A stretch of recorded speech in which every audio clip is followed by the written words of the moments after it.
Selamat siang. Assalamualaikum warahmatullahi wabarakatuh. Bapak Ibu tim promotor, representatif guru besar, tim oponen ahli, Bapak Ibu hadirin yang saya hormati, dengan mengucapkan Bismillahirrahmanirrahim, sidang promosi doktor Fakultas Pertanian Universitas Padjadjaran berkenan dengan promosi doktor Saudara Jajang Supriyatna, saya buka. Sebelum sidang ini saya lanjutkan, saya persilakan Saudara Sekretari Sidang menyampaikan tata tertib. Assalamualaikum warahmatullahi wabarakatuh. Bapak dan Ibu peserta sidang, saya akan membacakan tata tertib acara sidang promosi doktor Fakultas Pertanian Universitas Padjadjaran. Ada 5 poin. 1. Hadirin wajib mengikuti seluruh rangkaian acara sidang sampai selesai dengan menjaga ketertiban dan kelancaran seluruh acara. 2. Selama sidang berlangsung, hadirin tidak diperkenankan keluar ruangan sidang dan yang mengikuti secara daring tidak diperkenankan keluar masuk link Zoom sidang. 3. Selama sidang berlangsung, hadirin tidak diperkenankan menerima atau melakukan panggilan telepon genggam. 4. Pada posisi yang benar-benar darurat, telepon genggam dapat menerima pesan singkat tetapi dalam posisi nada dering tidak aktif. Terakhir, 5. Apabila di antara hadirin memperkirakan tidak dapat memenuhi tata tertib ini, mohon dapat meninggalkan ruangan sidang. Demikian untuk tata tertib, waktu saya kembalikan ke Ketua Sidang. Terima kasih. Mohon petugas mempersilakan Promovendus masuk di ruang sidang.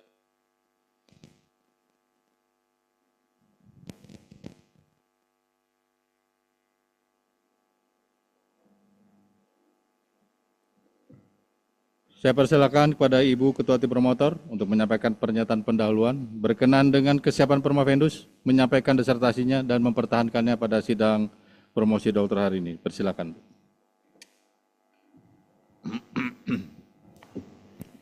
Assalamualaikum warahmatullahi wabarakatuh.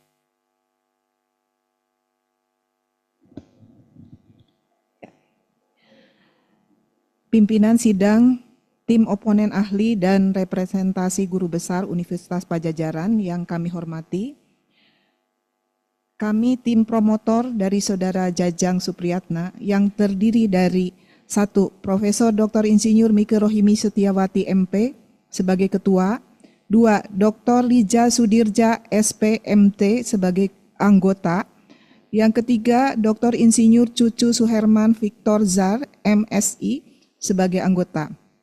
Terlebih dahulu kami akan menyampaikan pesan kami kepada Saudara Promovendus. Saudara Promovendus, sebentar lagi Saudara disertasi yang telah Saudara kerjakan.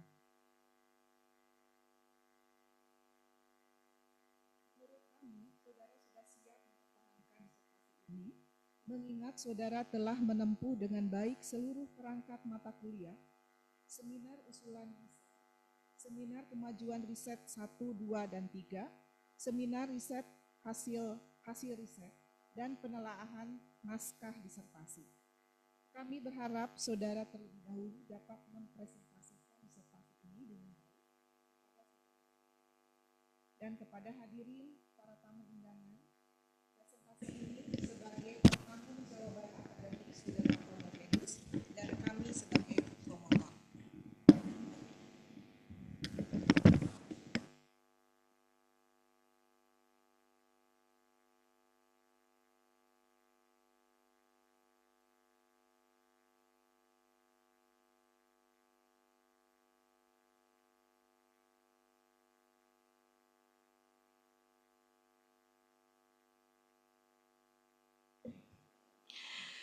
Pimpinan dan anggota sidang promosi yang terhormat, saya akan membacakan biodata singkat Promovendus Saudara Jajang Supriyatna. Promovendus Saudara Jajang Supriyatna dilahirkan di Garut tanggal 21 November 1980 dari pasangan Haji Endang Sajidin dan Hajah Raden Ratnasih, anak keempat dari 5 bersaudara. Promovendus menikah dengan Hajah Tri Mardieni. Promovendus juga menempuh pendidikan jenjang S1 dari Departemen Hama dan Penyakit Tanaman di Institut Pertanian Bogor, sedangkan jenjang S2 pada Fakultas Ekonomi dan Bisnis Sekolah Pascasarjana IPWI, Jakarta. Dan pada bulan Agustus 2021 tercatat sebagai mahasiswa program Doktor Ilmu Pertanian Universitas Padjadjaran. Pada bulan Januari sampai sekarang, Promovendus bekerja sebagai Direktur Riset dan Agronomi Samsung Group atau PT Ganderah dan Inekda.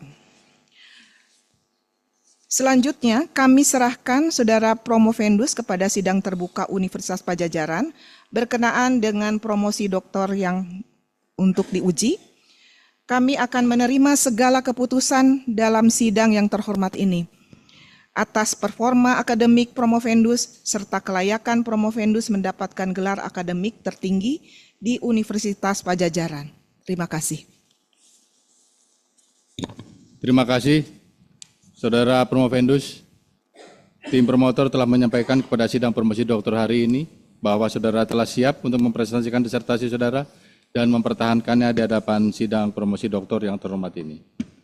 Selanjutnya saya persilakan Saudara Promovendus menyampaikan ringkasan disertasi. Saya berharap saudara dapat menyampaikannya secara ringkas namun jelas dalam waktu tidak lebih dari 10 menit.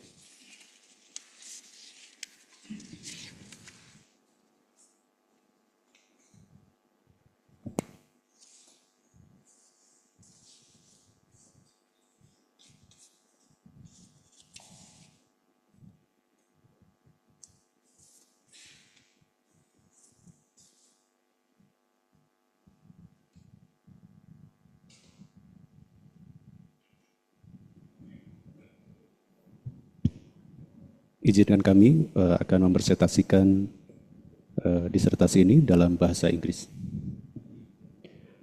Assalamualaikum warahmatullahi wabarakatuh. Good afternoon everyone, ladies and gentlemen. Thank you for attending my doctoral events. I'm going to present my research on the application of biocompost in Oxium biodegradable bags to improve soil quality, fertilization efficiency, growth characteristic, and oil palm productivity on podzol soil.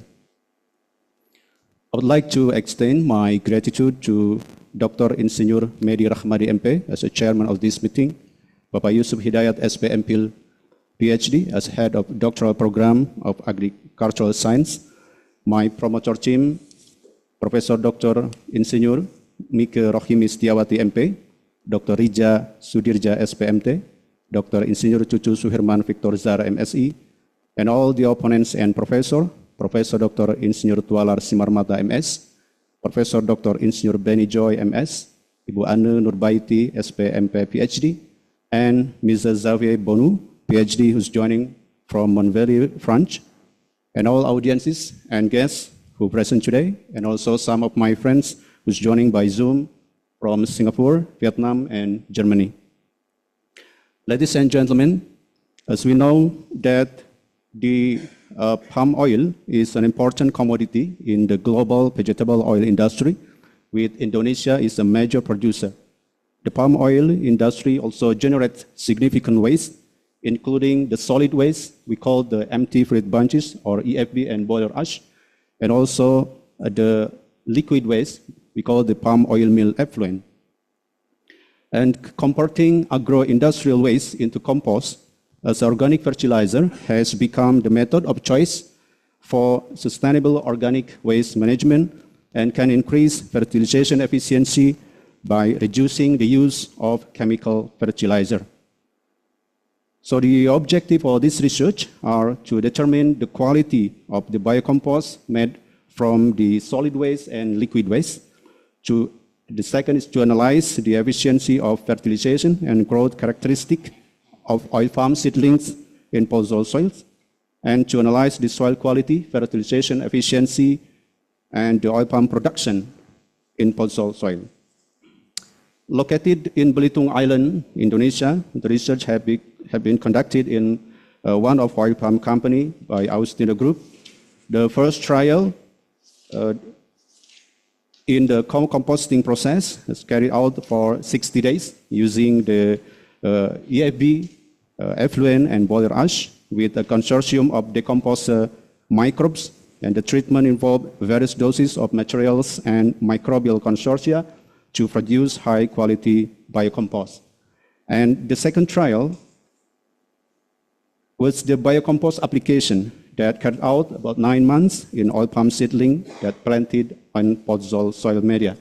And the third trial was the application of biocompost in Oxium biodegradable bags that was conducted for 1 year in young mature palm, and the treatment including a combination of the biocompost and inorganic fertilizer doses.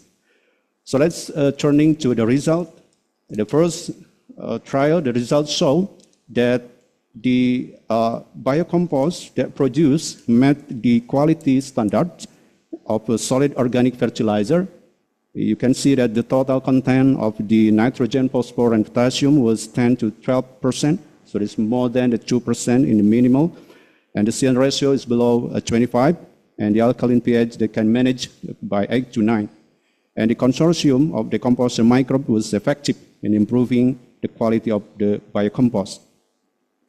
We identify also the microbes during the co-composting process that of high in cellulitic and hemicellulosic, also lignolytic activities of certain isolates that indicate the important role of the microorganism in the decomposition of organic matter and compost formation. In the overall, the Brucella Haematophylla, and you can see also the others like Bacillus, Trichoderma, and Aspergillus is the great potential as a decomposer. And the third trial, you can see that the biodegradable Oxium bags, they are specially designed to allow the biocompost product to maintain their product quality as a provider of nutrient of plants and soil, as well as in maintaining the nutrient cycle and activity of the microorganism. So the biocompost put it into the biodegradable Oxium bags according to the treatment dose. And you can see that the application of the biocompost in the biodegradable Oxium bags with a dose of 500 grams and 75% of the standard dose of inorganic fertilizer can improve the growth characteristic of oil palm seedlings. The plant biomass increase, and the soil pH also can maintain around 6, and the level of the mycorrhizal infection in the roots was 61 to 62%, and also maintain the active root colonization in biodegradable Oxium bags containing biocompost for up to 9 months. And the third trial, you can see that application of biocompost of dose about the 50 to 75 kilogram per palms, and also combined with the 50 to 75% of standard dose of inorganic fertilizer can increase oil palm production up to 14 to 15.8 tons per hectare, with a potential of oil extraction rate that reached to 23%, and the soil quality also increase with the medium quality index. So the use of the biocompost shows an increase in fertilization efficiency and the oil palm productivity. And based on the further observation, you can see also the macrofauna, especially earthworms. The highest number of the earthworms was found in the biocompost treatment. So earthworms, we can know that are very important in the soil fertility, the soil nutrient supply and nutrient cycles, because they are considered as ecosystem engineers in the soil food web. So let's move on to the conclusion. First, that the decomposer consortium enhanced the biocompost quality and improving macroamines, especially for nitrogen, phosphorus, and potassium, and also can manage the CN ratio below 25, and also manage the pH, alkaline pH 8 to 9. And the key microbes, including the 4 microbes, the great potential, Brucella Haematophylla, Bacillus, Trichoderma, and Aspergillus as the biodecomposer. And second is the biocompost in the Oxium bags at 500 grams with 75% in organic fertilizer can boost oil palm seedling growth in nursery. And the third is about the biocompost in the young mature at 75 kilograms with reduced fertilizer increase its oil palm yield, and also increase the oil extraction rate and improve for the soil quality, at 1 year of the trial. So moving forward for further research, you should explore also the biocompost role as a soil conditioner and its protective effect against pests and diseases, especially for Ganoderma or Oryctes rhinoceros. Additionally, the long-term studies across various soil conditions will be crucial to understanding its broader environment impact. So you can find some of my articles that have been published, and we register some of the patented product and methods that related to this research. So thank you very much. So I would like to thank again to the promoter team, the opponents, the professor, the philosophy researchers, and all the parties who have supported this research. Hopefully the result of this research can provide a positive contribution to the sustainability of the palm oil industry and also the inspire to all the agriculture sector. Thank you very much for your kind attention. Assalamualaikum warahmatullahi wabarakatuh. Terima kasih. Pada kesempatan ini saya ingin menanyakan kepada tim oponen ahli, apakah dapat menerima presentasi Saudara Promovendus dan melanjutkan sidang ini? Terima kasih. Saudara Promovendus, dengan telah diterimanya presentasi saudara, maka menjadi tugas saudara untuk dapat mempertahankan disertasi ini di hadapan sidang promosi doktor yang terhormat pada siang hari ini. Pertama, saya persilakan kepada Ibu Profesor Dr. Insinyur Mike Rohim Istiawati sebagai Ketua Tim Promotor untuk mengajukan pertanyaan. Persilakan. Terima kasih Ketua Sidang. Pertama-tama saya ucapkan selamat untuk Saudara Jajang Supriyatna, sudah mendapatkan gelar doktor, gelar yang tertinggi di Universitas Padjadjaran ini. Baik, Ibu ingin mengklarifikasi atau minta klarifikasi dari Saudara Jajang Supriyatna mengenai yang pertama, penelitian aplikasi kompos dari limbah pertanian ini telah banyak sekali yang meneliti, ya Pak. Terutama peneliti yang dahulu. Demikian juga Promovendus ini telah meneliti dan mempublikasikannya dalam berbagai jurnal internasional, diantaranya The Scientific World Journal, Q2, kemudian Helion Journal di Q1, dan Journal of the Saudi Society Agricultural Science ya, yang masih direview, ya, Q1 juga. Dan yang menjadi pertanyaan atau klarifikasi ini, apa yang menjadi novelty atau kebaruan dari penelitian Promovendus? Ya. Yang kedua, Saudara Promovendus melakukan penelitian yang cukup panjang ya, dan hasilnya baik ya, mengenai manajemen limbah kelapa sawit melalui aplikasi kompos yang diperkaya mikrob atau biokompos ya, dalam kantung oksium biodegradable untuk memperbaiki kualitas tanah podsol dan juga efisiensi pemupukan dan meningkatkan produktivitas kelapa sawit. Pertanyaannya, bagaimana kinerja biokompos yang dapat meningkatkan kualitas tanah podsol baik di pembibitan maupun di lapangan? Ya. Terima kasih. Dipersilahkan untuk menjawab. Baik, terima kasih Ibu Profesor Mike. Yang pertama terkait dengan penelitian mengenai manajemen limbah yang ada di kelapa sawit, memang sudah cukup banyak. Namun Promovendus juga melihat dan telah melakukan literatur review beberapa gap penelitian yang bisa dilakukan improvement atau perkembangan terkait dengan kualitas, pertama dari kualitas kompos itu sendiri, dan juga bagaimana terkait dengan aplikasi yang bisa mempertahankan kualitas kompos itu bukan hanya dari produk ketika itu diproduksi, tetapi juga sampai di lapangan, sehingga manfaatnya atau fungsinya dapat secara maksimal. Jadi yang menjadi novelty kami atau Promovendus adalah yang pertama dari teknik dan metode untuk proses pengomposan, bukan hanya memanfaatkan dari limbah padat, yaitu rata-rata hanya menggunakan yaitu tandan kosong saja yang dikombinasi dengan liquid waste atau dari effluent. Kemudian ada juga Provendus melihat satu peluang, yaitu boiler ash atau abu boiler, di mana tandan kosong, kemudian cangkang atau bagian-bagian limbah padat yang dibakar, dan itu ketika dilakukan penelitian pendahuluan memiliki potensi kandungan nutrisi dan juga karbon organik yang bisa meningkatkan kompos. Sehingga dengan metode kombinasi semua limbah padat dan juga limbah cair, kemudian juga dilakukan kombinasi dengan penambahan konsorsium mikroba yang membantu degradasi dari lignin, terutama karena kandungan lignin di dalam tandan kosong itu cukup tinggi, sekitar 30%. Ini menjadi tantangan, dan ini bisa juga mempercepat dari proses pengomposan.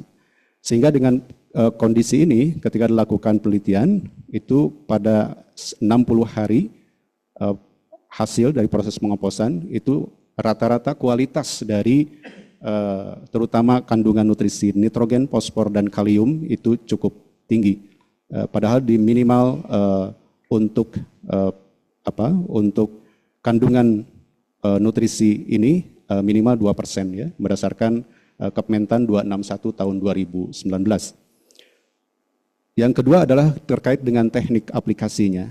Sehingga Provendus melihat secara konvensional itu dilakukan aplikasi produk yang kompos, biokompos ke lapangan dengan berbagai faktor yang dapat menghambat satu pertumbuhan mikroorganisme, diantaranya tidak mampu untuk mempertahankan kelembaban, terutama itu.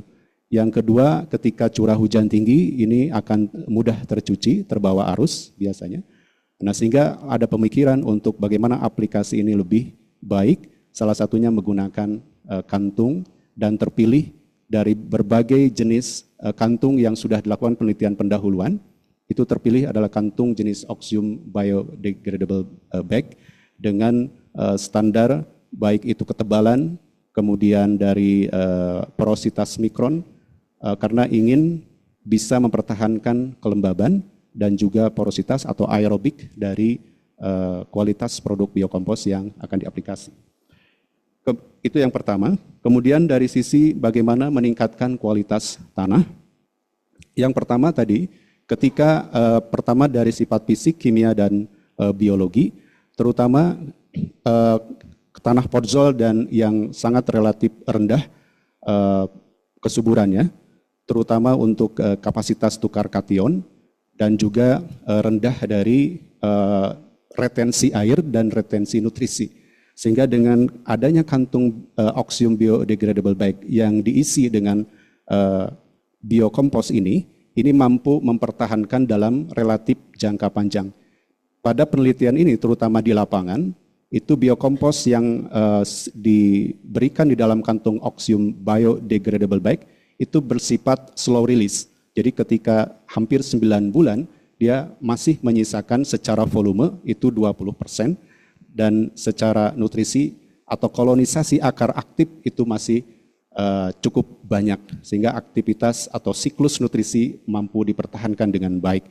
Bila dengan menggunakan konvensional, pengamatan kami secara praktis di lapangan itu hanya mampu bertahan 1 sampai dengan 3 bulan tergantung cuaca, baik kering, terutama kering itu bisa lebih cepat, bahkan kelembaban juga bisa menurun, sehingga kualitas produk kompos itu juga menurun dan tidak mampu meningkatkan kualitas tanah, terutama dari tadi meningkatkan dari sisi siklus nutrisi, baik itu fosfor, nitrogen, dan kalium, apalagi bahwa biokompos ini diberikan pengaya atau agens hayati yang sebagai fiksasi nitrogen, baik udara maupun dari rhizosfer ataupun dari atmosfer, yaitu. Nah, ini secara kualitas tanah bisa meningkat, terutama juga di pembibitan dengan skop volume yang kecil, itu juga mampu meningkatkan terutama dari kapasitas tukar kation dan juga memanage terutama pH tanah. Karena pH tanah yang masam dengan aplikasi ini pH tanah menjadi meningkat. Sehingga semua siklus nutrisi akan berjalan dengan baik. Jadi absorpsi tanaman, nutrisi, dan ekosistem secara mikroorganisme dapat berjalan dengan baik. Demikian Ibu Profesor Ike, terima kasih. Cukup, terima kasih. Baik, terima kasih. Selanjutnya saya ingin mempersilakan kepada Bapak Profesor Dr. Benny Joy sebagai oponen ahli untuk mengajukan pertanyaan sangkaan atau bantah. Dipersilakan, Pak.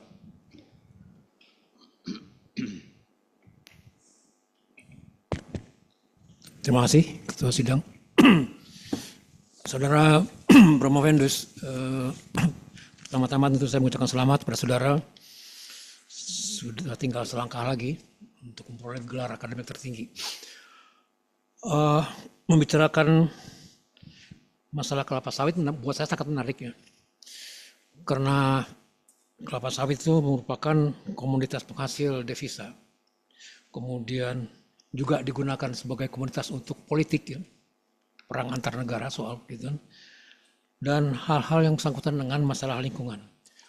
Kelapa sawit itu tumbuh baik, saudara sudah menulis di sini, pada daerah-daerah dengan curah hujan 2.500 sampai 3.000 ya, mm per tahun. Nah kalau kita hubungkan dengan tanah, dampaknya adalah bahwa unsur hara pasti menjadi miskin, tingginya curah hujan, pH tanah masam. Nah, saudara mencoba untuk mengaplikasikan kompos dan dari hasil penelitian itu ternyata terjadi peningkatan. Yang saya ingin tahu, apakah ada kemungkinan kita bisa menggunakan kompos saja mereduksi 100% penggunaan pupuk sintetis karena dampak lingkungan yang jelek ditimbulkan oleh sintetis sangat besar terjadi. Itu yang pertama. Yang kedua, hasil penelitian ini kan baik sekali ya. Luar biasa baik menurut saya. Bisakah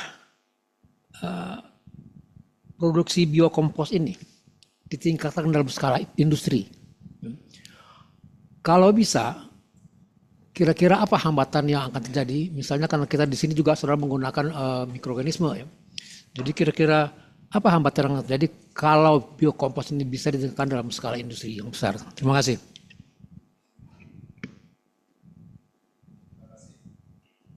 Terima kasih Profesor Benny. Yang pertama terkait dengan aplikasi biokompos di dalam treatment itu saya lakukan beberapa kombinasi. Jadi ada yang 100% ditambah dengan inorganik yang full dosis sampai ada pengurangan dosis pupuk anorganik.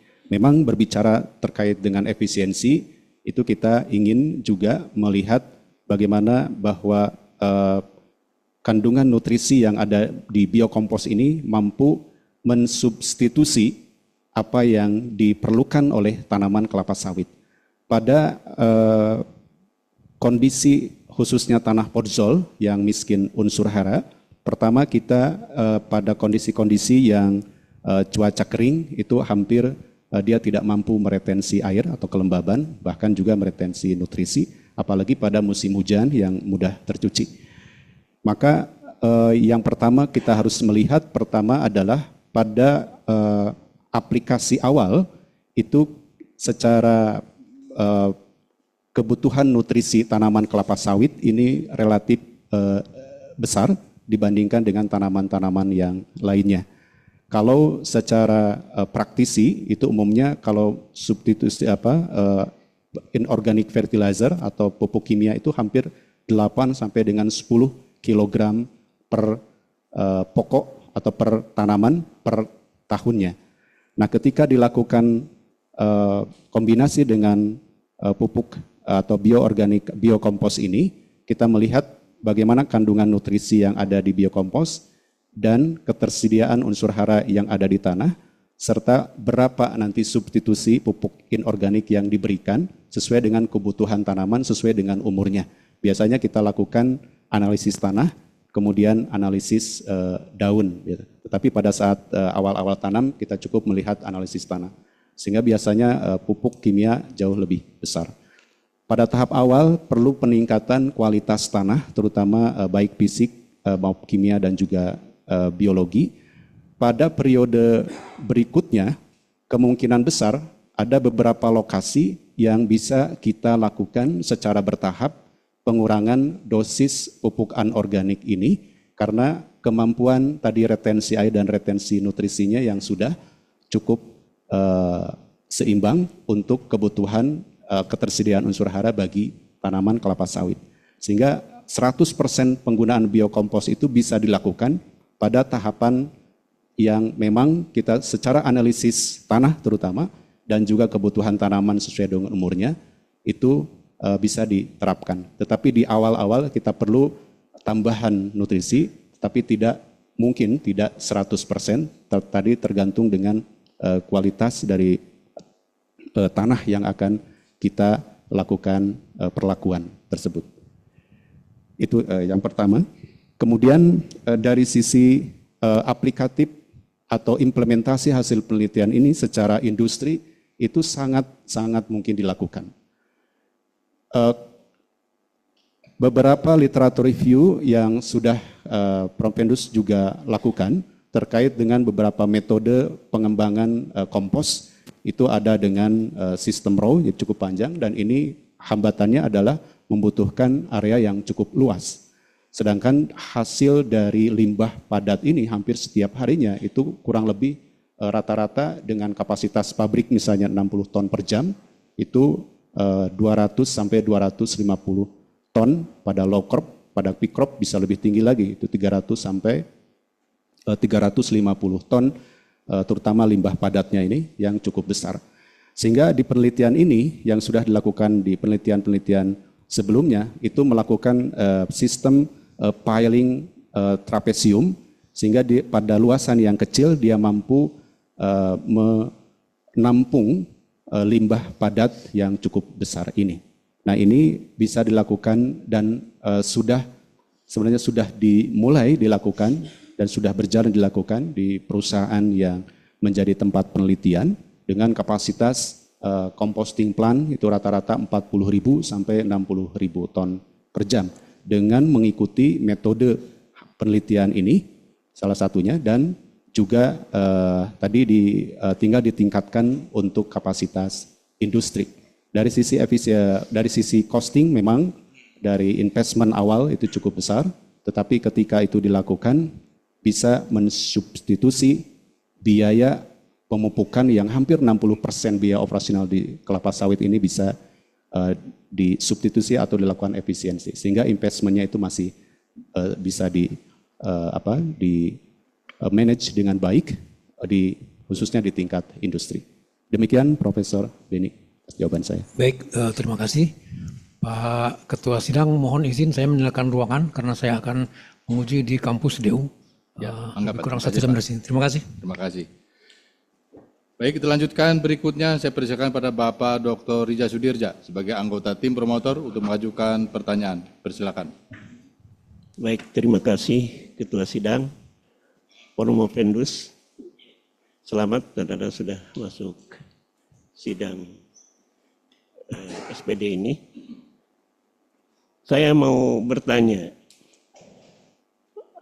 melihat posisi kelapa sawit saat ini, ya, perkembangannya di Indonesia sungguh sangat luar biasa. Karena Indonesia ini menjadi produsen terbesar di tahun 2023 itu menghasilkan sampai 74 juta metrik ton. Di bawahnya ada Malaysia 19 juta ton. Sedangkan kapasitas untuk di dunia saja itu hanya 72 juta metrik ton. Sungguh luar biasa bahwa potensi ini untuk mencapai devisa atau pendapatan negara. Namun ya ironi tahun 2022 berkaitan dengan adanya kelangkaan minyak goreng. Ya. Saya ingin bertanya ya, sebetulnya aspek apa yang menjadi kendala sehingga di Indonesia yang berprodusen ya, minyak sawit itu ada kelangkaan minyak goreng ya. Yang pertama. Yang kedua, menarik juga hasil penelitian ini ya, bahwa dari biokompos ini ya tidak hanya pada pembenah tanah dan stok nutrisi yang ada di dalam tanah sebagai media untuk pertumbuhan tanaman kelapa sawit ini, tetapi Promopendus itu menyatakan ada potensi yang besar untuk proteksi terhadap hama penyakit tanaman, terutama untuk Ganoderma dan Oryctes trichonereus, ya. Dua jenis hama penyakit ini ya memang luar biasa ya menurunkan produktivitas kelapa sawit. Jadi saya mohon diberi penjelasan bagaimana itu biokompos itu bisa menjadi salah satu peran proteksi terhadap hama penyakit itu.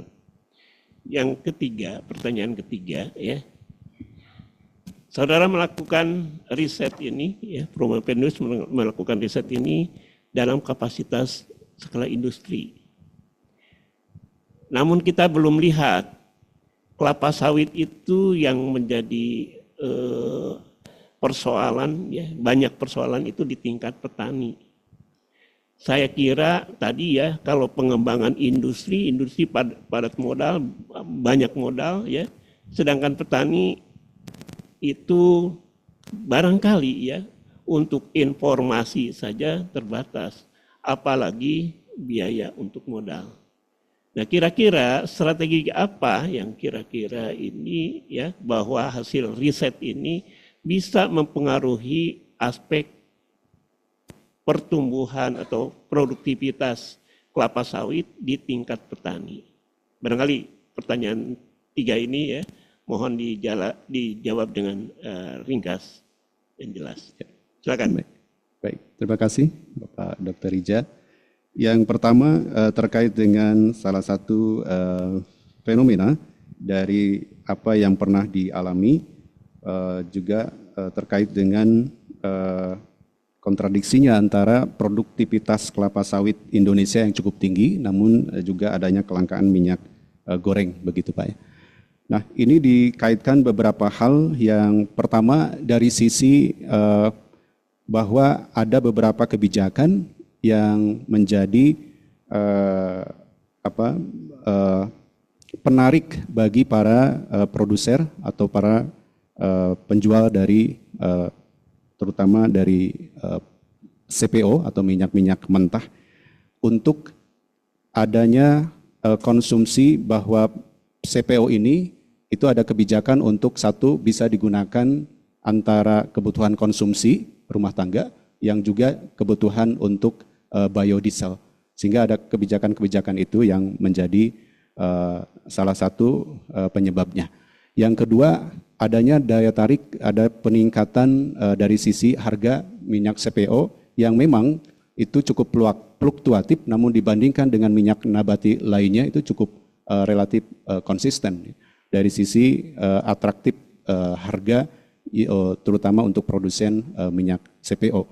Dan harga itu cukup tinggi, atraktifnya dari negara-negara yang cukup besar menjadi importir seperti India, Cina, walaupun dari sisi Eropa itu juga relatif besar, namun dengan adanya kebijakan EUDR itu ya, European Union for Free Deforestation, itu juga menjadi salah satu hambatan dari proses bagaimana kebutuhan dalam negeri dipenuhi, tetapi yang atraktif dari luar negeri untuk menjual minyak CPO juga cukup besar. Sehingga pada kondisi tertentu ketika ini terjadi pada satu grafik yang sama, ini kelangkaan minyak goreng itu menjadi cukup besar. Di samping itu beberapa refinery yang ada di Indonesia itu sebenarnya juga relatif perlu dikembangkan oleh pemerintah, artinya dari keterbatasan bahwa minyak CPO yang tinggi tidak mampu secara untuk demand daripada refinery ini, sehingga sebagian itu harus diekspor dan sebagian tadi untuk kebutuhan biodiesel. Maka ke depan ini menjadi hal yang baik untuk menjadi masukan beberapa hal yang perlu seimbang antara kebijakan-kebijakan yang baik yang dari dalam negeri maupun dari luar negeri. Selain dari adanya perang dagang antara minyak-minyak nabati, baik itu kedelai, alfalfa, ataupun minyak matahari dari Eropa dan Amerika. Kemudian dari pertanyaan yang kedua adalah terkait dengan potensi biokompos ini, selain tadi dekomposer, juga ada potensi sebagai proteksi, terutama untuk hama dan penyakit. Hama yang cukup besar tadi adalah Oryctes rhinoceros, karena ini menjadi satu trending hama ketika dilakukan replanting pada saat ini di generasi kedua dan ketiga, dan ini menyebabkan tingkat kerugian yang cukup besar karena dia mampu menghilangkan kelapa sawit secara jumlah tanaman per hektarnya. Yang kedua yaitu Ganoderma.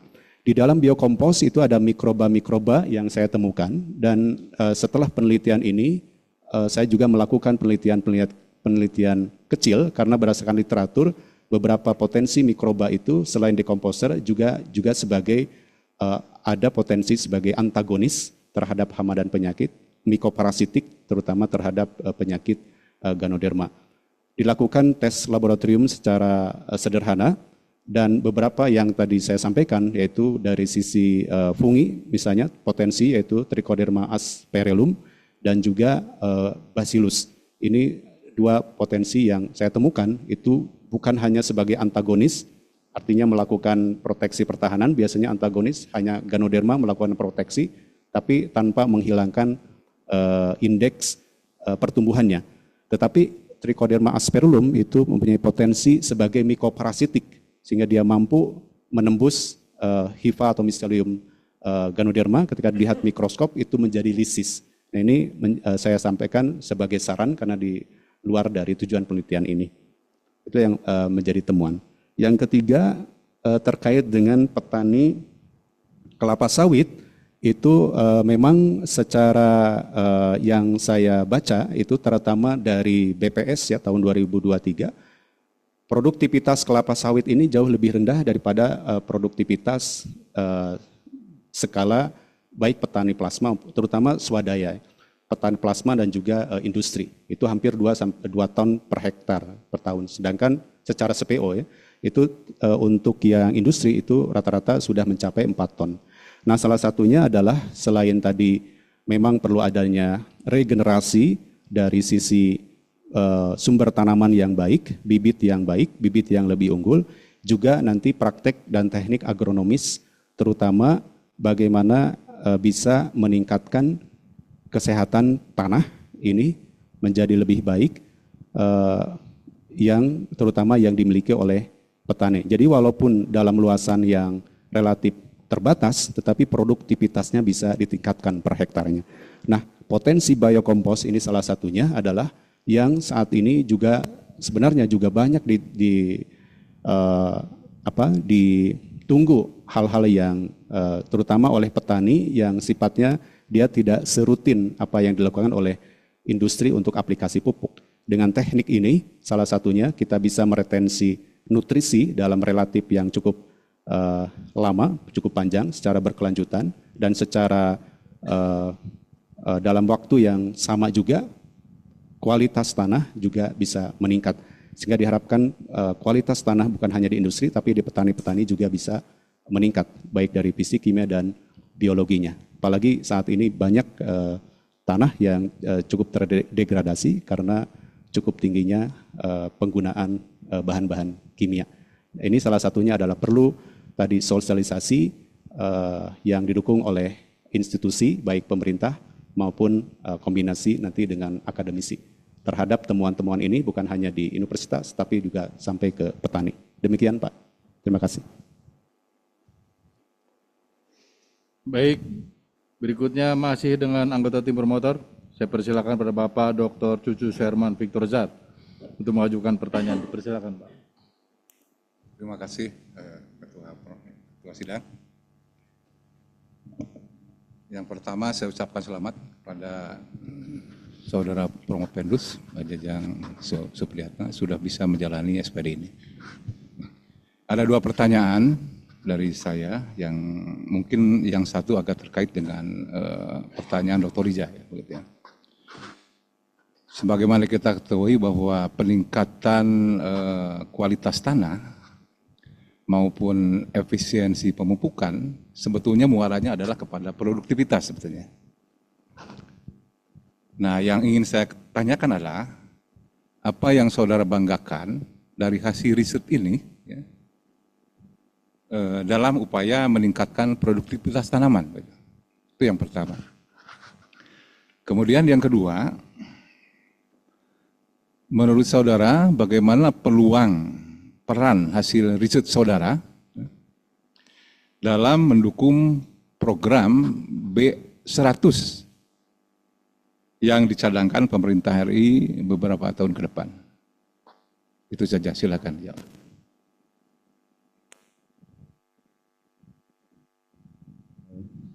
Pak Dr. Cucu, yang pertama kaitannya dengan hasil penelitian ini bahwa efek atau respon dari aplikasi biokompos dalam Oxium biodegradable bag, terutama di young mature, ini umur kelapa sawit 4 tahun. Nah itu pada standar bibit dari produsen bibit, itu ada standar untuk mencapai produktivitas yang standar optimumnya atau yang katakanlah yang dibanggakan tadi.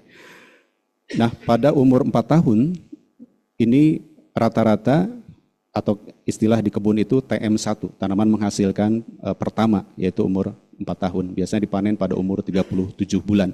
Nah ini rata-rata di hasil penelitian ini ada yang mencapai itu 14 sampai 15,8 ton per hektar.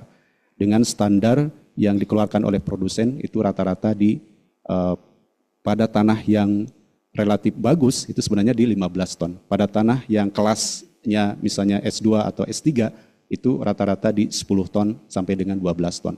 Lebih bawah lagi hanya 7 sampai 9 ton. Demikian, itu yang menjadi kebanggaan bahwa dari hasil ini apa yang menjadi respon tanaman kelapa sawit terhadap aplikasi biokompos pada berbagai dosis, kombinasi, kompos dan juga inorganik mampu memberikan asupan atau nutrisi yang diperlukan oleh tanaman, terutama pada tanaman menghasilkan pertama yang relatif cukup besar membutuhkan nutrisinya. Itu yang menjadi salah satu kebanggaan yang capaian terutama dari sisi produktivitas, sehingga menjadi potensi untuk terus dikembangkan pada tingkat industri, bahkan tadi bisa untuk diintroduksi sampai ke petani. Yang kedua terkait dengan adanya satu ambisi untuk bagaimana atau planning ke depan.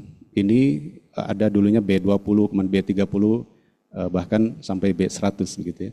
Nah ini salah satu kuncinya adalah ketika produktivitas itu bisa meningkat, maka keseimbangan antara kebutuhan konsumsi rumah tangga dan kebutuhan yang diperlukan untuk salah satunya tadi biodiesel dari minyak nabati khususnya kelapa sawit, bahkan penelitian-penelitian cukup banyak yang didukung dan disupport oleh para akademisi, ini berpotensi untuk bisa mencapai itu.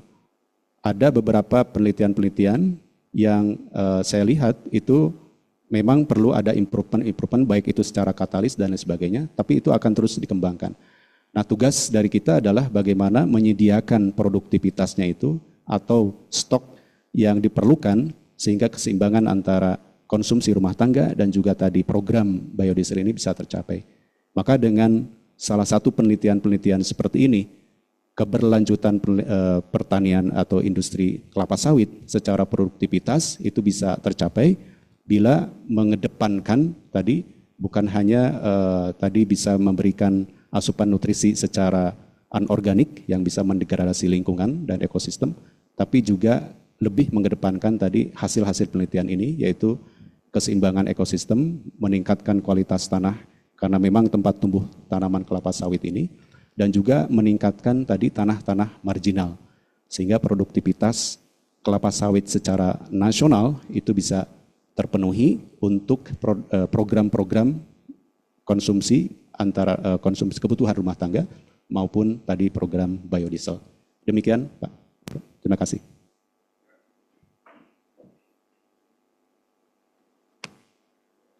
Baik, beralih kepada representasi guru besar.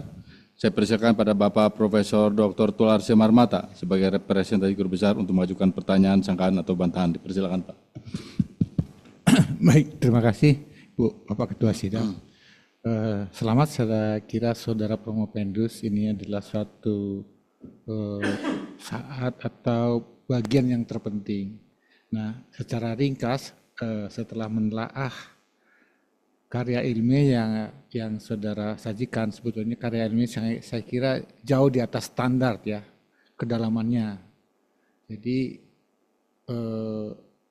mungkin juga menekan biaya yang besar gitu ya. Kalau di biaya sendiri mungkin harus menjual sapi di kampung nih. Ya, tapi saya yakin ini, saya kira terima kasih kepada sponsor-sponsornya sehingga kita bisa dapat pengkayaan materi-materi atau temuan-temuan dari hasil penelitian ini. Nah, Saudara Promopendus, nah saya di sini sebetulnya adalah representasi guru besar. Nah, salah satu tugasnya selain tadi melihat format, kalau format saya kira saya yakin Anda sudah mengikuti apa yang disajikan. Nah, kemudian tugas yang satu yang diembankan ke guru besar, representasi guru besar itu adalah berkaitan dengan dalil. Nah, dalil ini secara ringkas sebetulnya adalah sebuah pernyataan atau premis yang digunakan sebagai dasar untuk menentukan kesimpulan. Dan dia merupakan kausalitas. Dan hasilnya ini itu merupakan suatu kebenaran yang tidak lagi diragukan lagi ke kebenarannya. Jadi sudah langsung jadilah begitu. Nah, saya ingin barangkali Saudara Promopendus bisa membuat satu walaupun tidak diharuskan membuat dalil. Jadi ada di sini kan sesuai dengan parameter atau fokus yang diteliti, satu mengenai kualitas tanah. Kemudian yang kedua mengenai efisiensi pemupukan, dan yang ketiga adalah mengenai produktivitas. Nah, Anda nanti tolong buatkan satu dalil yang berkaitan dengan satu saja, boleh pilih, boleh kualitas tanah, boleh efisiensi pemupukan, boleh produktivitas. Nah, ini sebetulnya dia erat dengan kesimpulan. Nah, kemudian yang kedua, nah, kebun kelapa sawit atau pertanaman kelapa sawit di Indonesia dari pemahaman saya atau pengalaman di lapangan itu sudah sangat terdegradasi berat. Terutama kalau kelapa sawit yang masuk regenerasi ketiga, regenerasi kedua, regenerasi ketiga. Kalau ke satu masih aman. Salah satu tadi yang dikemukakan tadi adalah tadi mengenai penyakit yang trichoderma yang sangat besar. Nah, bagaimana kira-kira prospek temuan inovatif dari penelitian saudara yang dalam kaitannya adalah biokompos, tadi sudah masuk dengan mikrobanya di sana, ini bisa meningkatkan keberlanjutan pertanaman atau perkebunan kelapa sawit di Indonesia.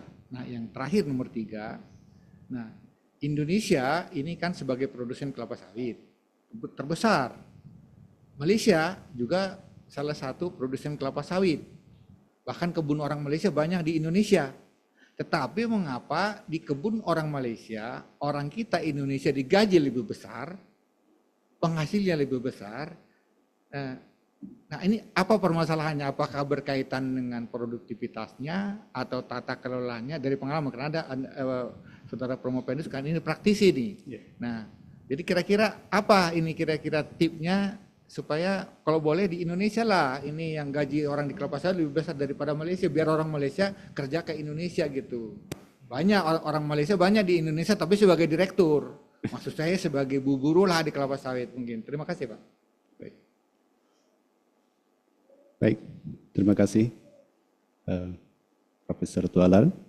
Yang pertama terkait dengan dalil dari hasil penelitian ini. Jadi saya ambil salah satunya misalnya terkait dengan produktivitas kelapa sawit, bahwa aplikasi biokompos dalam kantung oksium biodegradable ini mampu meningkatkan produktivitas kelapa sawit, terutama pada tanaman yang masih muda, itu mencapai 15 ton per hektar per tahun. Itu yang pertama dari sisi produktivitas dalil dari produktivitas hasil penelitian ini.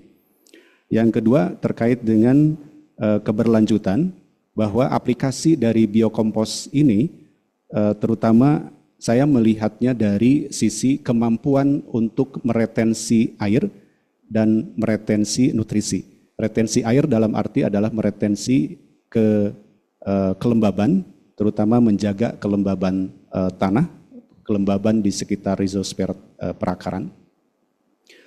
Apa yang menjadi temuan adalah kolonisasi akar yang masuk ke dalam kantung oksium biodegradable yang telah diaplikasi biokompos itu terutama akar-akar aktif, akar-akar hairy roots ya, jadi akar-akar yang cukup aktif itu sampai volume dari biokompos itu menurun. Jadi sampai 20% yang Profenus lakukan kajian itu sampai 9 bulan. Jadi mampu meretensi nutrisi. Dengan adanya produktivitas kelapa sawit yang cukup kita harapkan tinggi, apalagi dengan adanya bibit-bibit kelapa sawit yang unggul, dengan produktivitas pertama di tahun pertama cukup tinggi, maka ini juga korelasi dengan nutrisi yang diperlukan untuk baik itu pembentukan bunga, buah, vegetatif tanaman, generatif tanaman itu sendiri. Ini diperlukan satu teknologi bagaimana menyediakan nutrisi ini secara berkesinambungan atau berkelanjutan. Dengan adanya pupuk kimia ini akan juga mendegradasi, selain mendegradasi lingkungan atau tanah, juga kemampuan meretensi nutrisinya relatif rendah. Sehingga kita perlu aplikasi secara kontinu atau secara terjadwal. Tetapi dengan adanya biokompos ini, nutrisi baik itu secara retensi dari sisi komposnya, organik, tetapi juga adanya microbial activity di sana, ini mampu secara siklus nutrisi itu bisa berkelanjutan. Maka tanaman kelapa sawit itu bukan tanaman musiman, tetapi tanaman yang memang setiap saat memerlukan energi yang cukup besar. Dari setiap potensi pelepah atau daun kelapa sawit itu satu bunga, satu pelepah, sehingga itu bisa menopang produktivitas dan juga membutuhkan nutrisi yang cukup besar.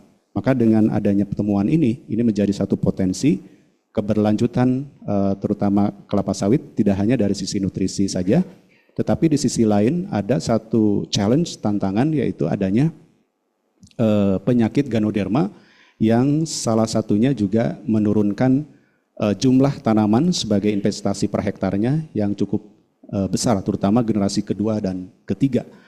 Nah, dengan adanya temuan biokompos ini dengan pengaya mikroba yang potensi bisa memproteksi khususnya terkait dengan tadi penyakit Ganoderma yang cukup besar berpotensi untuk menurunkan keberlanjutan kelapa sawit. Karena umumnya Ganoderma itu bisa menyebar itu melalui perakaran. Maka dengan adanya kesehatan tanaman, kesehatan tanah, mikroba yang berkombinasi tadi secara rizosfer ini bisa memproteksi salah satunya penyakit ini. Potensi secara laboratorium, in vitro nanti akan terus dilakukan penelitian tentunya secara in vivo dan juga di lapangan ini perlu dilanjutkan. Kemudian dari sisi yang lain yaitu terkait dengan produktivitas atau luas perkebunan kelapa sawit yang ada di Indonesia cukup besar dibandingkan Malaysia, tetapi atraktiviti ya dari sisi pekerja yaitu memang salah satunya adalah di Malaysia itu kekurangan tenaga kerja, maka salah satu atraktifnya adalah yaitu adanya nilai upah minimumnya itu jauh lebih besar daripada yang ada di Indonesia, itu salah satunya. Di samping itu beberapa hal lain itu adanya juga dari sisi kesejahteraan. Jadi intinya adalah atraktif bagaimana mendatangkan tenaga kerja, karena Malaysia kekurangan tenaga kerja untuk baik itu panen, perawatan dan lain sebagainya. Itu salah satu yang utamanya. Di samping itu adalah dari sisi dukungan dan juga kebijakan ke pemerintah, bagaimana ini menekankan untuk semua perusahaan, bahkan sekarang sebenarnya sudah cukup intensif dan cukup baik dengan adanya misalnya Indonesian Sustainable Palm Oil, bahkan secara internasional juga didukung, yaitu Roundtable Sustainable Palm Oil, RSPO, itu ada satu klausul-klausul yang menekankan terkait dengan tadi memperhatikan kesejahteraan pekerja itu sendiri. Jadi dari sisi atraktif gaji yang ada saat ini, itu di pekerjaan yang ada di Indonesia atau perkebunan Indonesia ini jauh lebih baik dari yang sebelumnya. Itu yang menjadi kajian dari Promopendus selama menjadi praktisi. Demikian, Prof. Terima kasih. Terima kasih, Pak. Baik, kita lanjutkan beralih kepada oponen ahli. Saya persilakan pada Ibu Anne Nurbaiti, PhD, sebagai oponen ahli untuk mengajukan pertanyaan, sanggahan atau bantahan. Persilakan, Bu. Terima kasih kepada Ketua Sidang. Saudara Promopendus, sekarang kita tahu eranya smart farming atau pertanian presisi begitu. Nah, dari penelitian yang dilakukan ini sudah sangat baik, bisa memperlihatkan hubungan antara indeks kualitas tanah dengan produktivitas sawit di lokasi penelitian. Nah, ini untuk ke depan, apakah menurut Saudara Promopendus, informasi mengenai data indeks kualitas tanah yang diperoleh ini dapat diproyeksikan untuk melakukan manajemen lahan sawit berdasarkan pertanian presisi tersebut? Karena pertanian presisi memang berbasis, ya tentu saja berbasis informasi keragaman lahan. Kita tahu bahwa lahan sawit sangat luas. Nah, apakah yang kedua ini pertanyaannya, biokompos yang dihasilkan ini akan berlaku sama nanti untuk luasan lahan sawit yang ada begitu? Jika dikaitkan dengan pertanian presisi, tentu ada pertimbangan-pertimbangan khusus yang kita mungkin tidak bisa menyamaratakan. Nah, barangkali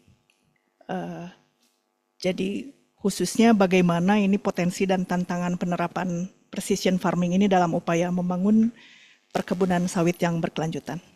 Begitu saja, terima kasih. Baik, terima kasih.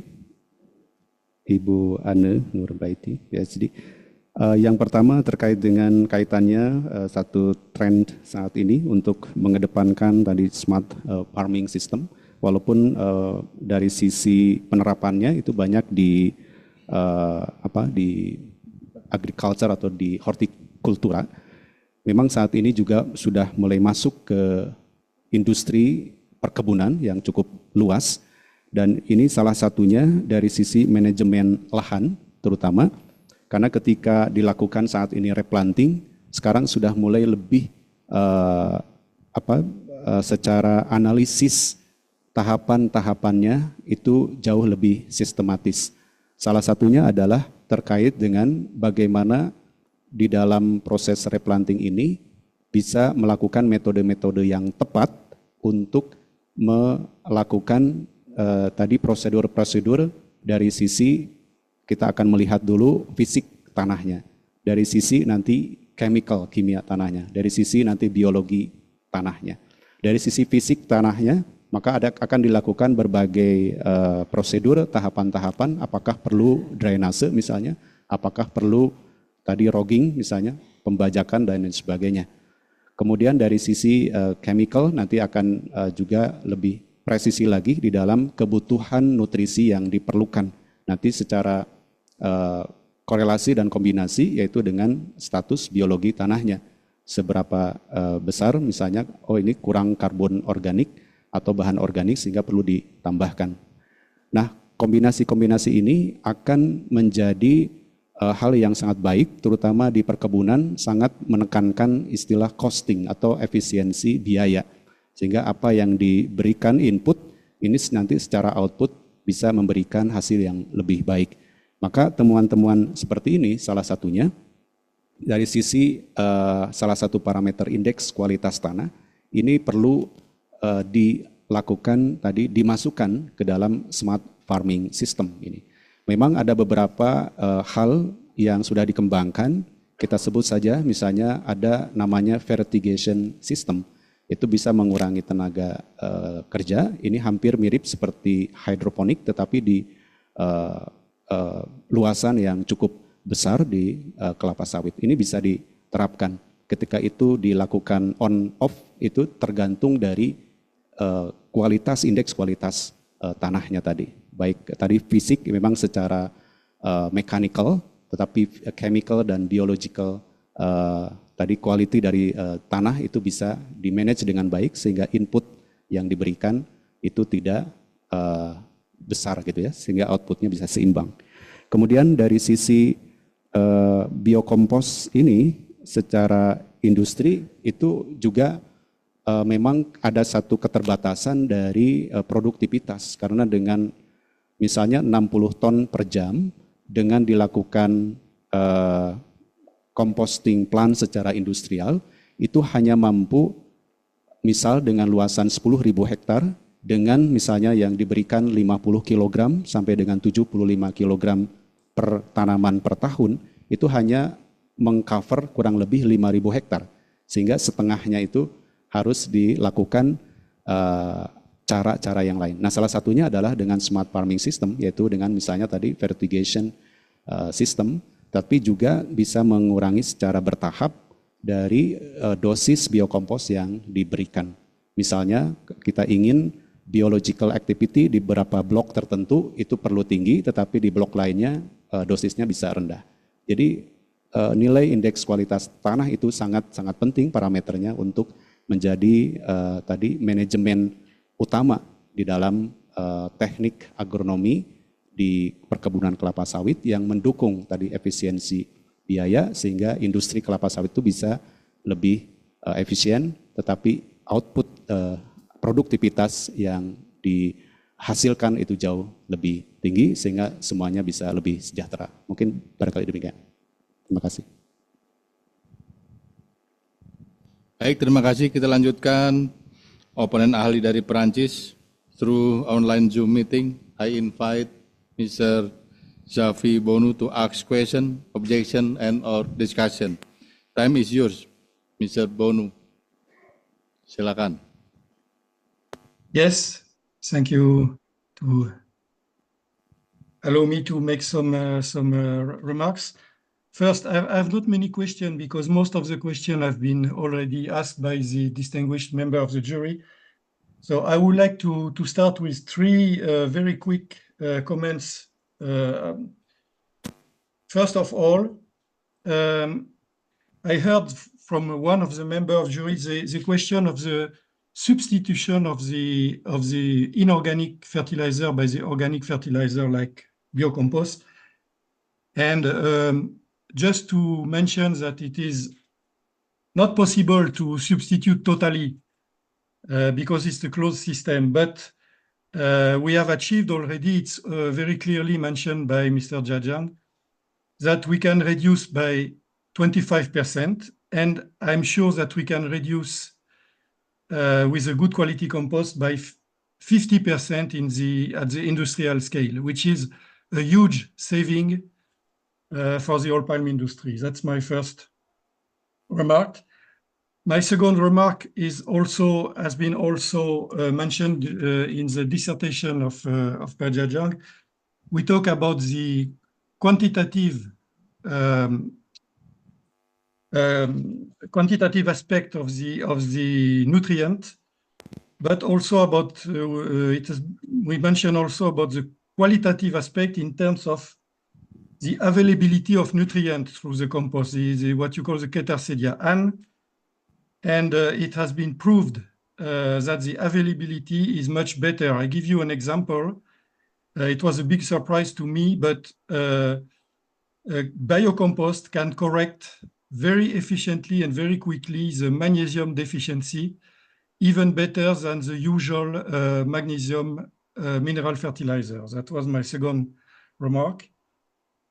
And my third remark, Per Jajang focused on the podzol soil, which are indeed very poor, but we have seen also that this biocompost is very efficient on more fertile soil like the RYP, red yellow podzolic, which is very widespread in Indonesia, also on alluvial clay. So this compost has a very wide range of efficiency in many soils, tropical soil. So now I have two more precise questions for Pak Jajang. First, I was very happy to see that you corrected my in your final dissertation about the biodegradability of the Oxium plastic. It is much better. I have just one remaining question. Most of your you rely on almost on one reference. So I would like you to later on to conduct your own research, personal research on the biodegradability of this plastic and proving by yourself that it is zero residue. Because you know that this issue of microparticle of plastic is very sensitive, and it is very important to demonstrate that your technique, your practice doesn't leave any plastic residue. And last thing, you have improved the fermenting cocktail by identifying strains of very efficient microbia, fungi, and bacteria. Just a personal question: Did you give your new cocktail to PT Orstindo, or do they still use the old cocktail of Bar Formula? Thank you, Pak Jajang, for listening.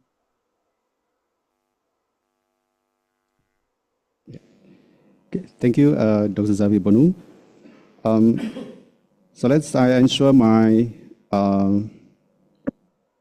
answer about your question for maybe the last question, that the microbial consortium that we found and explore from the biocompost, the product of the biocompost, and all the microbes actually the Austindo group, this has been registered as a pattern of the consortia.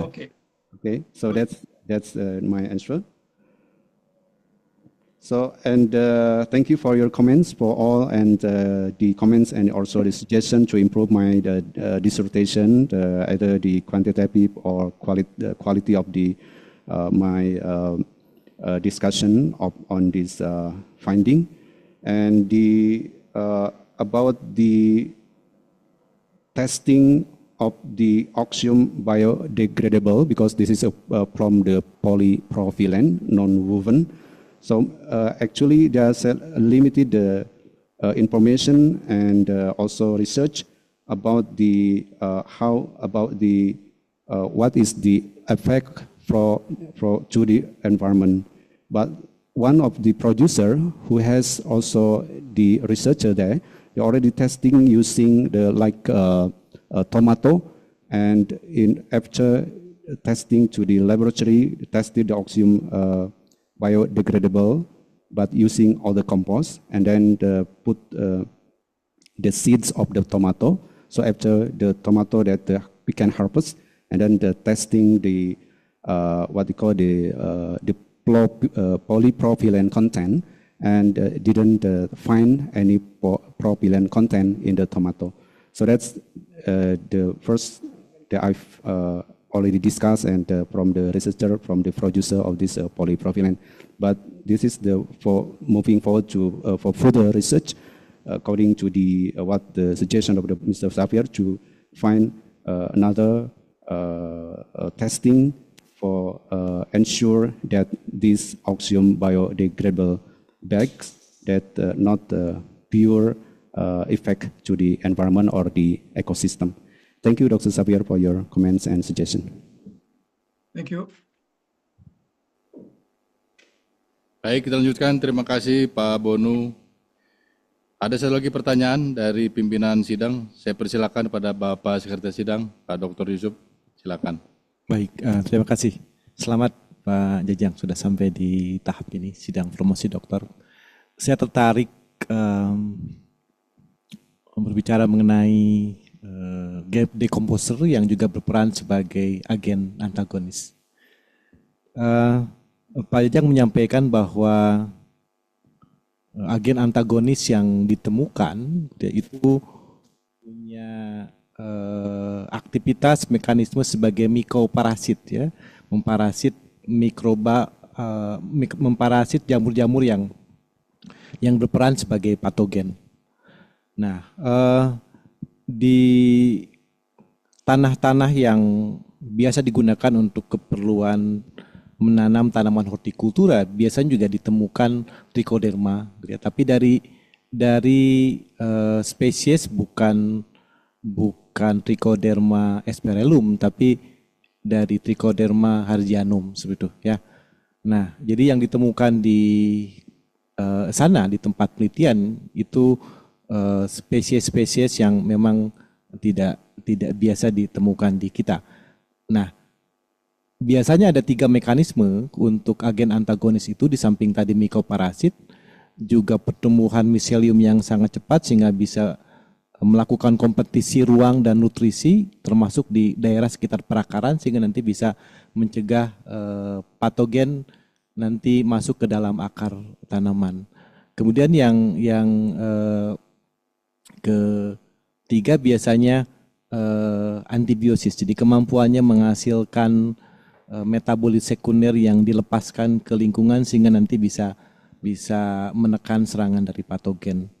Nah, yang ingin saya tanyakan, apakah Pak Jajang di samping gitu ya, di samping juga menemukan ada mekanisme mikroparasit. Nah, kalau dari sisi pertumbuhan si jamur antagonisnya, apakah terlihat juga kecenderungan seperti juga spesies Trichoderma yang selama ini banyak digunakan di Indonesia yang dari jenis Harzianum, katakanlah punya kemampuan pertumbuhan yang cepat dan mungkin juga karakteristik lain yang mungkin selama percobaan Pak Jajang sempat amati. Kemudian yang terakhir, apakah kalau dari prediksi Pak Jajang, apakah agen-agen antagonis yang ditemukan ini berasal dari tanah, sehingga ini merupakan sebuah kontaminan, gitu ya? Apakah berasal dari permukaan, katakanlah tangkai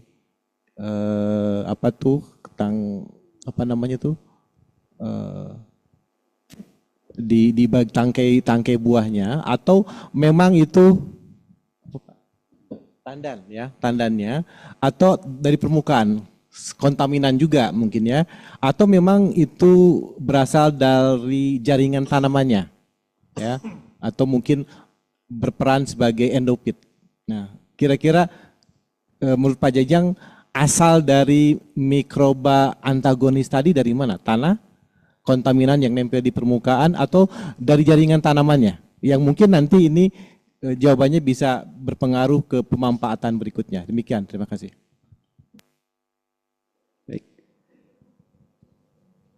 Baik, terima kasih Pak Dr. Yusuf. Yang pertama terkait dengan testing dari beberapa mikroba yang ditemukan, yaitu dari produk biokompos ini, beberapa terutama itu ketika dilakukan in vitro, jadi dari mikroba yang ini, itu dilakukan proses in vitro, jadi dilakukan di media PDA dan juga ada selective Ganoderma selective medium, GSM, Ganoderma selective medium. Nah, ini jadi satu sisi itu dilakukan inokulasi dari Ganoderma terlebih dahulu, kemudian dilakukan inokulasi tadi mikroba, baik Trichoderma maupun bakteri tadi. Nah, untuk Trichoderma itu rata-rata dari Aspergillum atau strain yang ada, secara pertumbuhannya itu memang cukup cepat dari pengalaman saya, penelitian ini cukup lama, hampir 15 tahun yang lalu, jadi terkait dengan strain-strain Trichoderma yang dieksplorasi dari perkebunan. Itu memang secara spesies ada Aspergillum piridae dan juga dari piridae kemudian juga dari yang Aspergillum seperti ini juga ditemukan. Tetapi eksplorasi yang dilakukan saat itu adalah dari tanahnya. itu dari tanahnya, jadi dari rhizospernya. Kemudian dari secara pertumbuhan, ada beberapa pertumbuhan yang cepat, tetapi si Ganoderma melakukan proteksi terhadap pertumbuhan dari Ganoderma, sehingga dia pertumbuhannya ke samping, sehingga ada proteksi dari Ganoderma, biasanya membentuk semacam awalnya miselium putih, tetapi ada seperti mau membentuk fruiting body seperti itu ya, kalau di lapangan berwarna coklat kemerahan. Nah, tetapi untuk Trichoderma aspergillum strain tertentu ini itu mampu menembus dan melakukan tadi penetrasi. Ketika dilakukan hasil eksplorasi dari ini adalah produk dari biokomposnya untuk mengetahui kalau dari bakteri itu kita asumsikan bahwa ini bersumber dari effluent yang kita berikan. Jadi effluent karena beberapa literatur juga seperti Bacillus subtilis, kemudian ada beberapa yang diberikan seperti Bacillus megatherium itu bersifat termofilik. Jadi ketika suhu tinggi dia mampu pada saat itu ketika beberapa yang lain populasinya itu menurun. Nah, ketika dilakukan tambahan seperti Trichoderma dan lainnya, tetapi bukan Aspergillum, tetapi spesies yang lain, itu ketika dilakukan inokulasi sangat sedikit ditemukan, tetapi yang banyak adalah Aspergillum. Memang dari proses yang penumpukan sumber bahan tandan kosong itu adalah masih ditumpuk dulu Pak, biasanya di pabrik yang relatif juga bersentuh dengan tanah begitu ya. Yang ini yang kita asumsikan dari hasil penelitian yang sudah pernah saya lakukan, eksplorasi berbagai Trichoderma strain dan spesies itu memang dilakukan di tanah, kita jumpai, kemudian di rhizosper juga dijumpai. Nah, satu hal lagi adalah terkait ketika melakukan inokulasi Ganoderma. Jadi Ganoderma itu dari sumber misalnya batang atau bagian akar yang tumbuh Ganoderma, kita lakukan inokulasi dari bagian dalam, selalu dijumpai Trichoderma.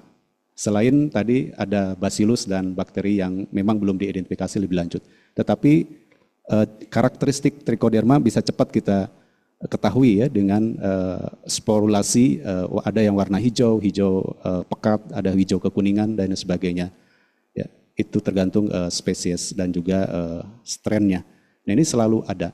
Nah, ketika berkonsultasi dengan peneliti sekaligus pimpinan saya, ini juga bagian dari potensi tadi secara endopitik. Karena kita perlu ke depan kombinasi antara di rhizosper itu untuk memproteksi, jadi baik secara outer dari luar, tetapi juga bagaimana mikroba yang mampu berfungsi secara endopitik ini bisa dikembangkan lebih lanjut. Jadi itu berdasarkan hasil pengalaman dan juga temuan yang ada. Terima kasih Pak. Baik, jadi saya tidak ada, jadi Bapak Ibu hadir. Pertanyaan bantahan dari tim promotor, representasi guru besar dan operator ahli, sidang saya tunda. Kami persilakan tim promotor, representasi guru besar dan operator ahli memberikan pertanyaan di ruang rapat. Saudara Promovendus dan Bapak Ibu hadirin sekalian dipersilakan untuk beristirahat.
Bapak Ibu tim promotor, representasi guru besar, tim oponen ahli, serta Bapak Ibu hadirin yang saya hormati, sidang saya buka kembali.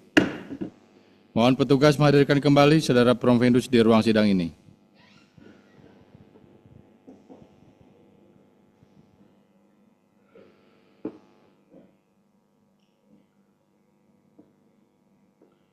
Saudara Promovendus, tim pimpinan dan anggota sidang promosi doktor telah melaksanakan rapat penilaian tentang disertasi saudara berdasarkan nilai-nilai yang saudara raih dalam perangkat mata kuliah, mulai dari seminar usul riset, seminar hasil riset, penelaahan naskah disertasi, publikasi pada jurnal internasional bereputasi, serta hari ini sidang promosi doktor, maka kami menyatakan bahwa saudara lulus pada program doktor bidang ilmu pertanian dengan yudisium pujian.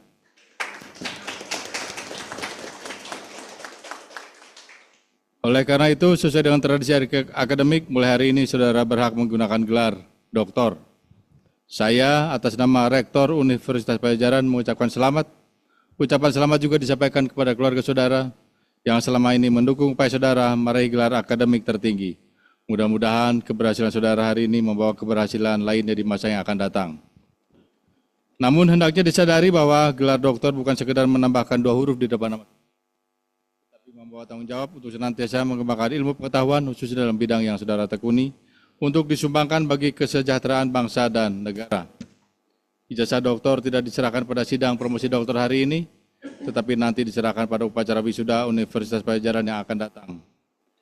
Sebagai bukti kelulusan saudara, pada sidang promosi doktor hari ini, kami serahkan sertifikat kelulusan sidang promosi doktor atas nama saudara Dr. Jajang Supriyatna.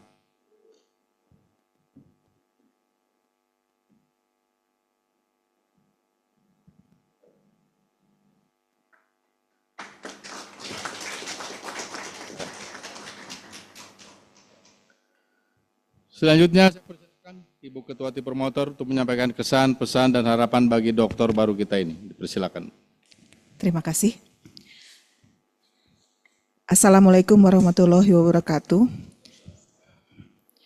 Pimpinan sidang dan seluruh tim penguji, kami mengucapkan terima kasih atas keputusan sidang promosi doktor hari ini. Kami juga menyampaikan terima kasih kepada hadirin yang telah mengikuti sidang promosi doktor Saudara Dr. Jajang Supriyatna. Saudara Dr. Jajang Supriyatna, kami merasa gembira saudara telah dinyatakan lulus pada sidang promosi doktor ini dengan yudisium pujian. Kami telah berusaha membimbing saudara dengan sebaik-baiknya sebatas kemampuan kami. Keberhasilan saudara hari ini merupakan bukti atas kesungguhan dan ketekunan saudara menempuh segala rintangan yang saudara hadapi. Saudara Dr. Jajang Supriyatna, kami bangga pada saudara. Jadikanlah peristiwa ini merupakan sejarah yang terpenting dalam hidup saudara, yang patut untuk dikenang. Kami berharap semoga peristiwa ini merupakan titik tolak keberhasilan saudara menempuh kehidupan selanjutnya. Kami mengucapkan selamat kepada saudara dan menyampaikan rasa bahagia kami kepada keluarga saudara. Sejak hari ini, berakhir sudah tugas kami membimbing saudara. Mudah-mudahan hubungan baik selama ini akan tetap terjalin selamanya. Kami sangat berharap saudara tetap menjaga integritas saudara sebagai alumnus Universitas Padjadjaran. Sekali lagi kami mengucapkan terima kasih kepada pimpinan sidang dan seluruh anggota sidang yang terhormat. Terima kasih juga kami sampaikan kepada Rektor Universitas Padjadjaran yang telah menunjuk dan mempercayai kami sebagai tim promotor Dr. Saudara Jajang Supriyatna. Kami tim promotor Profesor Dr. Insinyur Miki Rohimi Setiawati MP sebagai Ketua, Dr. Rija Sudirja MP MT sebagai anggota, Dr. Insinyur Cucu Suherman Victor Zar MSI sebagai anggota. Wassalamualaikum warahmatullahi wabarakatuh. Terima kasih. Sebelum sidang saya tutup, saya persilakan Saudara Dr. Jajang Supriyatna untuk menyampaikan ungkapan rasa syukur dan kebahagiaan berkenan dengan telah selesai studi saudara pada program doktor Fakultas Pertanian Universitas Padjadjaran. Saya berharap saudara dapat menyampaikannya secara ringkas, 10 menit saja. Tidak usah disebutkan satu persatu ucapan terima kasihnya. Silakan.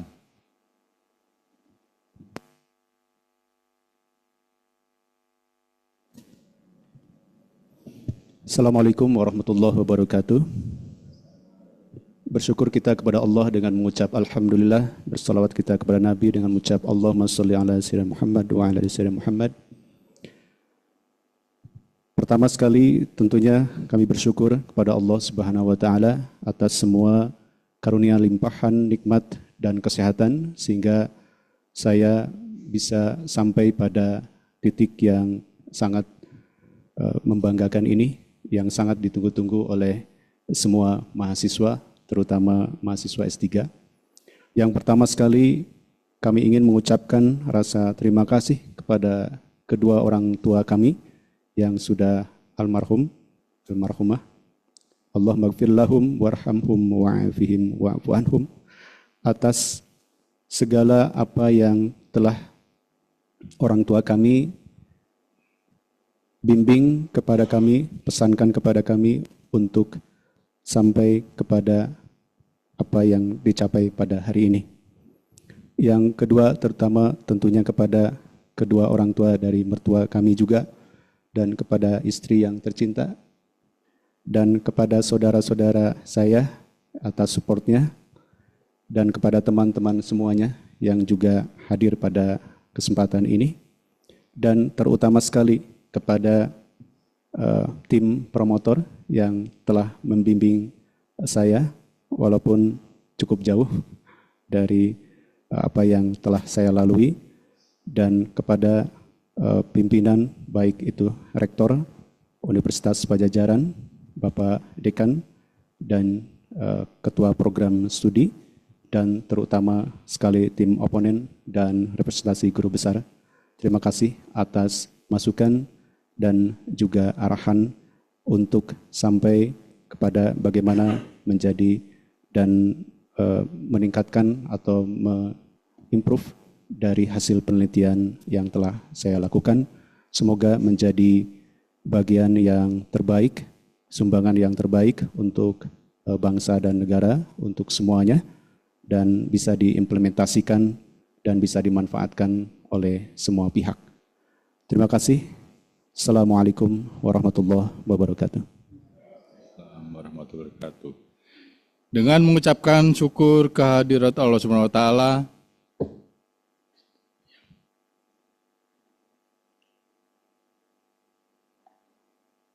dan terima kasih kepada tim promotor, representatif guru besar, tim oponen ahli, serta Bapak Ibu hadirin sekalian, sidang dinyatakan selesai dan ditutup. Kami persilakan Saudara Dr. Jajang Supriyatna didampingi keluarga berdiri di depan untuk menerima ucapan selamat dari para hadirin. Wassalamualaikum warahmatullahi wabarakatuh.